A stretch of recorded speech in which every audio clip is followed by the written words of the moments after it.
Pagpapatuloy natin yung ating Honmen mock-up exam sa video na to. Sa mga hindi pa nakasunod, check nyo yung description box ng video na to para makarami kayo ng practice. Kaya simulan na natin. Hello guys! Welcome back to this channel, Gaijin World! Okay, question number 26. Kapag dumadaan malapit sa isang batang naglalakad mag-isa, medyo marami ako nadadaan ng ganyan kasi papunta sa school. Yung ako naghahatid sa anak ko sa umaga.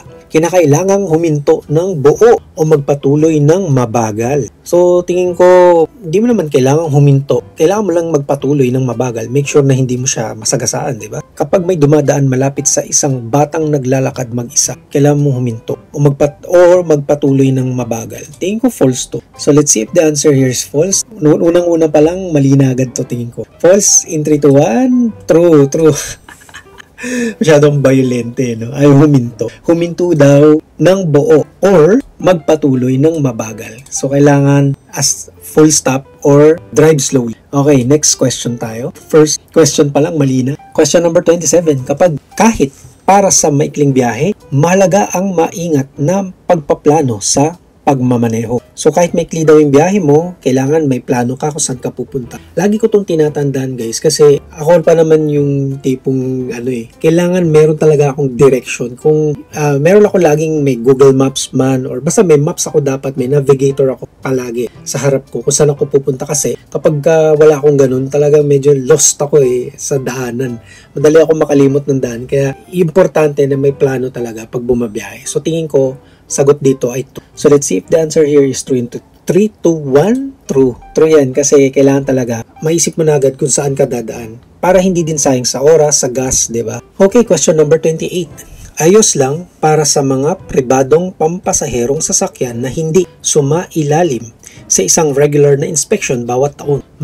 Private pampasaherong sasakyan, private vehicle, car, na hindi sa ilalim sa isang regular na inspection bawat taon. Parang malito, no? Tingin ko this is false. So at least regular checkup once a year pwede. This is false. In 3, 2, 1, false. False yan. Kasi ang mga pribadong pampasaherong sasakyan ay kinakailangan sumailalim sa regular na inspection bawat taon. Ayun. Question number 29. Sa mga lugar na may mabigat na trapiko, inirekomenda na ang mga regular na sasakyan ay sumakay at bumaba mula sa kanang bahagi hanggat maaari. So kapag nasa lugar ka ng mga mabibigat daw na traffic, inirecommend na ang mga regular na sasakyan, yung mga regular vehicles, ay sumakay at bumaba mula sa kanang bahagi hanggat maaari. Kanang bahagi. Bumaba mula sa kanang bahagi. I think this is false. Mabigat na traffic Hindi ba dapat sa left side ka dumaan? Tingin ko this is false. In 3, 2, 1, false. False to. Kasi inirekomenda na ang mga regular vehicles ay sumakay at bumaba mula sa kaliwang bahagi hanggat maaari. Yan, bumaba ka sa kaliwa. Kasi pagka, di ba left lane dito palagi yung ang drive, left lane. So, yun. Dapat sa kaliwa ka bumaba or sumakay. So, next question. Okay, question number 30. Habang nagmamaneho ng motorized na bisikleta at nagbababa ng karga, kung mayroong cargo vehicle at tiyaking ang kaligtasan, pinapayagang tumawid sa harap ng cargo vehicle. Habang nagmamaneho ng motorized, nabibisaya ako. Habang nagmamaneho ng motorized na bicycle at nagbababa ng karga, kung mayroong cargo vehicle at tiyaking ang kaligtasan, pinapayagang tumawid sa harap ng cargo vehicle. False siguro to. False kasi para matiyak nga yung para nga matiyak yung kaligtasan, pinapayagang tumawid sa harap ng cargo vehicle. Parang mali. Tingin ko false to. In 3, 2, 1, ay true. Hindi ko magets. Can you explain to me? Doon sa mga nanonood, comment down below, explain to me itong question na to. Medyo naguluhan ako dito. Kasi Tagalog, no? Habang nagmamaneho ng motorized, kapag nagmamaneho ka ng motorized bicycle, tapos may nagbababa ng karga, kung mayroong cargo vehicle at tiyakin ang kaligtasan, pinapayagan tumawid sa harap ng cargo vehicle. Yan. Hindi ko magets. Explain to me. Next question tayo. Okay, question number 31. Sa oras ng araw, pinagbabawal ng ang pagpaparada sa parehong lugar ng higit sa 12 hours sa kalsada. Sa oras, during daytime, ayan, during daytime, ipinagbabawal ang pagparada sa parehong lugar ng higit sa 12 hours sa kalsada. Tingin ko tingin ko true to. Although hindi ko naman to ginagawa, tingin ko true. So let's see if the answer here is true in 3, 2, 1. Ay mali. True. Ayan, true. So next question, true yan. Okay, question number 32. Sa mga intersection na may kumikislap na dilaw na signal, kinakailangang huminto ng buo at tiyakin ng kaligtasan. Sa mga intersection daw na may kumikislap na dilaw na signal, kinakailangang huminto ng buo at tiyakin ang kaligtasan. Tingin ko this is false kasi kapag kami nag-blinking na yellow light sa intersection, ibig sabihin nun mag-caution ka lang. Take precautionary measure. Ayan. Be cautious. Okay, hindi mo kailangang huminto. So, tingin ko this is false. In 3, 2, 1, false. Ayan. Ang kumikislap na dilaw na signal ay nangangahulugang maaari kang magpatuloy ng may pag-iingat at walang obligasyong huminto ng buo. Yun ang sagot. Okay, next question. Question number 33. Kapag nagpapalit ng lane papuntang kanan habang naglalakbay sa parehong direksyon, hindi mo kailangang mag-signal kung walang mga sumusunod na sasakyan. Kapag nagpapalit ng lane papuntang kanan habang naglalakbay sa parehong direksyon, hindi mo kailangang mag-signal kung walang mga sumusunod na sasakyan. Tingin ko mali ito. Kailangan all the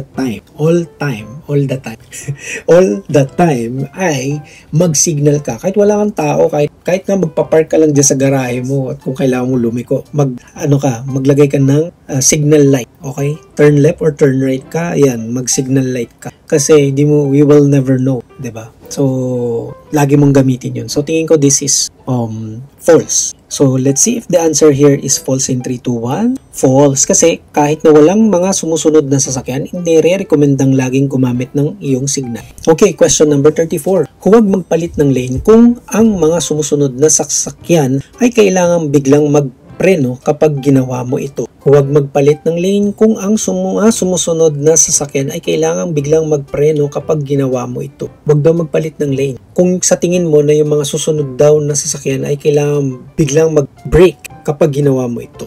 Tingin ko this is true. So let's see if the answer here is true in 3, 2, 1. True yan. Kasi nga naman delikado, 'di ba? Dapat nga distansya amigo, 'di ba? Kung gaano ka kabilis, ganun din kalayo yung distansya mo doon sa nasa likuran mo or nasa harapan mo. So kung 50 kilometers per hour ang bilis mo, dapat 50 meters ang layo mo doon. Parang ganun, 'di ba? Okay, let's proceed to the next question. Okay, question number 35. Sa kaso ng pagparada, dahil sa hindi maiiwasang mga pangyayari tulad ng mga kalamidad, huwag magparada sa lugar na makakaharang sa daanan ng mga lumilikas. Tingin ko understandable na true to. Kasi kapag nagparada ka tapos may kalamidad, medyo delikado yun kasi magkakaroon pa ng commotion dun sa daanan kasi hindi ka nagpapadaan, diba? So wag kang magparada sa lugar na makakaharang sa mga dumadaan, sa mga lumilikas. So tingin ko this is true in 3, 2, 1. True yan, true. Okay, question number 36. Kung ang traffic signal ay nagpapakita ng kumikislap na pulang ilaw, ayan na, pula na ha,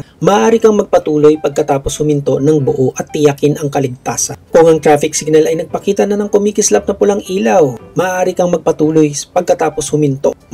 Parang mali. Magpatuloy tapos huminto at tiyakin ang kaligtasan. Siyempre, hintayin mo mag-green signal, diba? Bago ko mag-go. So, hindi ka pwede magpatuloy pagkatapos mo huminto. Okay? Kasi red light yan. Okay? Next question agad. Ang sagot dito ay false. In 3, 2, 1. Ay, bakit? Bakit true? Why is it true? Kung ang traffic signal ay nagpapakita ng kumikislap na pulang ilaw, okay. Nagets ko na. Para ito palang kumikislap na yellow light. Okay? So, ang lagi ko lang kasi na e-encounter ay yellow light na nagtutwinkle-twinkle. Okay? Nagbiblink. Pero this time, nagtitwinkle-twinkle na nagtitwinkle-twinkle na red light. Hindi ko pa na-encounter yan, pero ang ibig palang sabihin niya ay pwede ka daw magpatuloy kung ikaw ay nag-stop. Okay? Maaari kang magpatuloy pagkatapos mong mag-stop before the red light na nagtitwinkle-twinkle. Hindi yung zuto, hindi yung full red light. Kailangan twinkling red light siya. Twinkling red light. Blinking red light. Okay? Blinking red light. So, mali ako dito. Ang dami kong mali ngayon. Okay, next question tayo. May natutunan ako doon. Ano? Hirap talaga pag di mo na-encounter. Okay, next question tayo. Ito. So, meron daw tayong ganitong nakitang directional sign. So, pag ganito ang itsura niya, directional sign niya. So, ang question dyan ay, sa Numbers 37, sa mga lugar na may karatulang ganyan, ayan, yan. Karaniwan, ang mga mababagal na sasakyan, slower traffic. Parang di pa rin ako naka-encounter nito. Para daw ito sa mga slower traffic. Para ito sa mga mabagal na sasakyan. Slower traffic. Karaniwan na ang mga mabagal na sasakyan. Karaniwan na mga mabagal. Light vehicle ang mga mabagal, di ba? Yung mga may yellow plate. Okay? I'm not sure. Hindi ko pa na-encounter to. Pero sige, tingin ko this is true. So let's see if the answer here is true in 3, 2, 1. True. True siya. Okay, true ang sagot dyan. Okay, question number 38. Kahit na ang sasakyan sa harap ay nagtatangkang mag-overtake ng ibang sasakyan, pinapayagan kang mag-overtake basta tiyakin ang kaligtasan. Parang mali na agad yun, ano? False to. Kasi bawal ang double overtake. Yung nasa harap mo ay mag-overtake. Tapos ikaw daw ay pwede pang mag-overtake, di ba? Nag-overtake na sa harapan, mag-overtake ka din. So, which is mali yun. Okay, tingin ko false to. So, let's see if the answer here is false in 3, 2, 1. False. False yan. False. Kasi ang doble o sabayang pag-overtake ay ipinagbabawal. Okay? Maraming nadidisgrasya dyan kasi hindi mo alam kung ano yung nasa harapan mo. Okay, question number 39. Ang inirekomendang distansya ng pagsunod para sa mga regular na sasakyan sa mga pambansang highway ay karaniwang nasa 80 to 100 metro. Yung pambansang highway, national highway yan.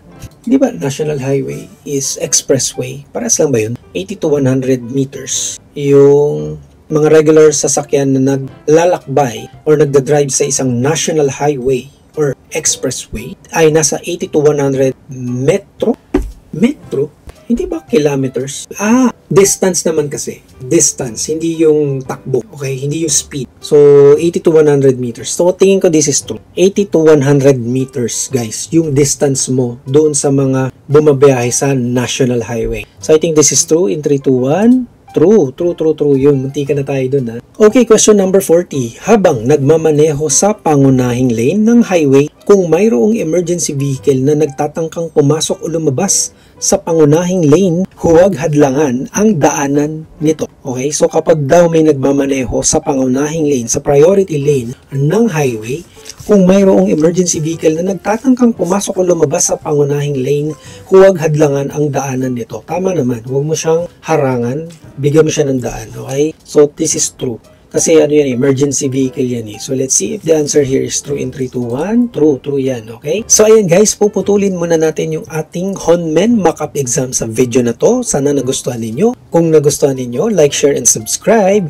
Kung hindi ka pa na-subscribe, mag-subscribe ka na para ma-update ka namin sa susunod na video nito, yung part 4. Ayan. So, like, share, and subscribe. Kung hindi ka pa nakasubscribe, mag-subscribe ka na at hit mo yung notification bell para laging updated sa aming mga susunod pang i-upload ng mga videos at sa iba pa mga topics namin related sa pamumuhay namin dito sa Japan. Puntahan nyo aming YouTube homepage, i-click nyo yung playlist dahil marami kaming playlist dito na makakatulong sa inyong pamumuhay dito sa Japan. Thank you so much again for watching. This is Alan and I will see you in our next video.